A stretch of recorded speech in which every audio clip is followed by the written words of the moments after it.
नमस्कार और स्वागत है। आज हम बात करने वाले हैं भारत के एक ऐसे राज्य की जिसे कहते हैं साम्राज्यों का पालना। एक ऐसी जमीन जहां लगता है इतिहास आज भी जिंदा है। जी हां, आज हम बात करेंगे बिहार की। अच्छा, एक सवाल से शुरू करते हैं। सोचिए, जब हम प्राचीन भारत की बात करते हैं तो दिमाग में कौन सी जगहें आती हैं? कुछ गिनी चुनी ही है ना? पर क्या हो अगर मैं कहूं कि असली पावर हाउस, ज्ञान और संस्कृति का जो एपिसेंटर था वो कहीं और ही था? आज इसी पहेली को सुलझाएंगे। तो आज का हमारा सफर कैसा रहेगा? सबसे पहले देखेंगे कि इससे साम्राज्यों का पालना क्यों कहते हैं। फिर चलेंगे इसके शानदार अतीत की गलियों में, वहां से इसकी जिंदा दिल संस्कृति को समझेंगे। और फिर देखेंगे कि आज का बिहार कैसा है। और हाँ, आखिर में बात करेंगे कि भविष्य में क्या है इसके लिए। तो चलिए शुरू करते हैं। देखिए, बिहार सिर्फ एक जमीन का टुकड़ा नहीं है।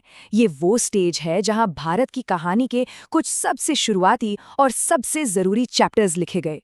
ये वो जगह है जहां से पावर और फिलॉसफी दोनों ने जन्म लिया। पता है, आज हम जिसे बिहार कहते हैं वही प्राचीन काल का शक्तिशाली मगध था। जरा सोचकर देखिए, ये कोई मामूली जगह नहीं थी। सदियों तक ये पूरे भारत का, आप कह सकते हैं, पॉलिटिकल सेंटर था।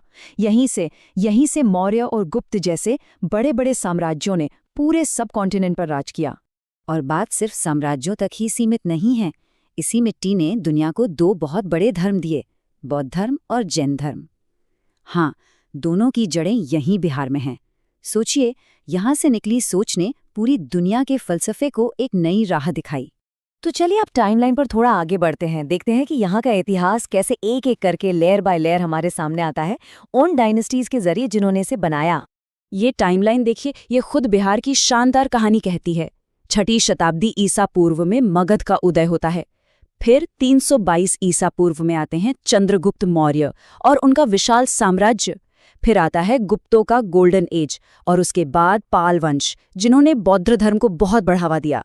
मतलब एक के बाद एक पावर का सेंटर हमेशा यही जमीन रही। और हाँ, ज्ञान की बात हो और नालंदा का जिक्र न हो, ऐसा हो ही नहीं सकता।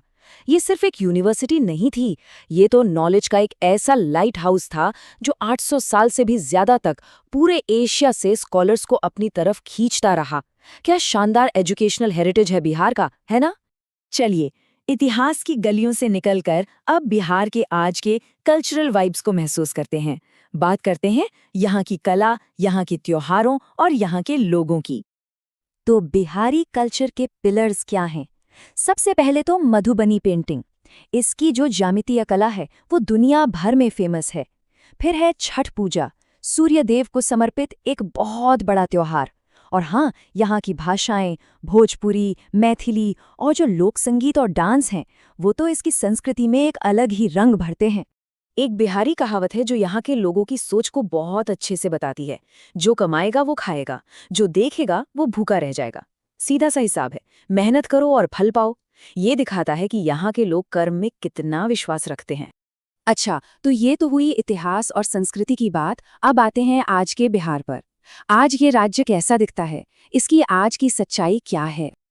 आज भी बिहार की पहचान गंगा के हरे भरे उपजाऊ मैदानों से है। यही वो जमीन है जो हजारों सालों से यहाँ के लोगों का पेट भरती आई है। और आज भी यहाँ की इकोनॉमी का सबसे बड़ा सहारा एग्रीकल्चर ही है। अब जरा इस नंबर को देखिए, 12.5 करोड़ से भी ज्यादा। ये आबादी बिहार को दुनिया के सबसे ज्यादा पॉपुलेशन वाले सब नेशनल रीजन्स में से एक बना देती है। सोचिए, ये सिर्फ एक आंकड़ा नहीं है, ये एक बहुत बड़ा ह्यूमन रिसोर्स है।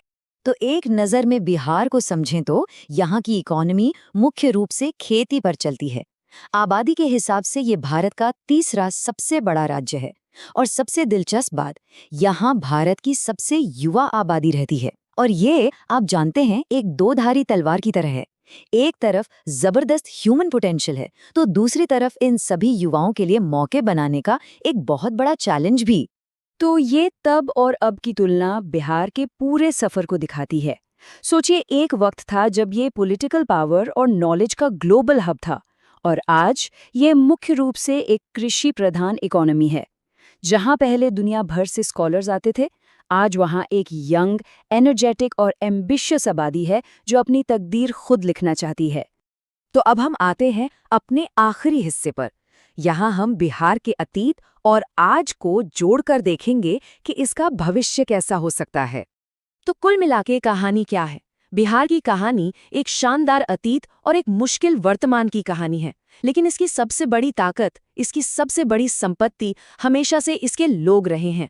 और आज इसकी युवा आबादी ही इसकी सबसे बड़ी उम्मीद है और शायद सबसे बड़ा दाव भी। और हम आपको इसे एक बड़े सवाल के साथ छोड़कर जा रहे हैं। एक ऐसी जगह जिसने कभी पूरे सबकॉन्टिनेंट को दिशा दी, वो अपने शानदार इतिहास को इस्तेमाल करके एक सुनहरा भविष्य कैसे बना सकती है? ये वो सवाल है जिसका जवाब शायद बिहार की आने वाली पीढ़ी ही लिखेगी।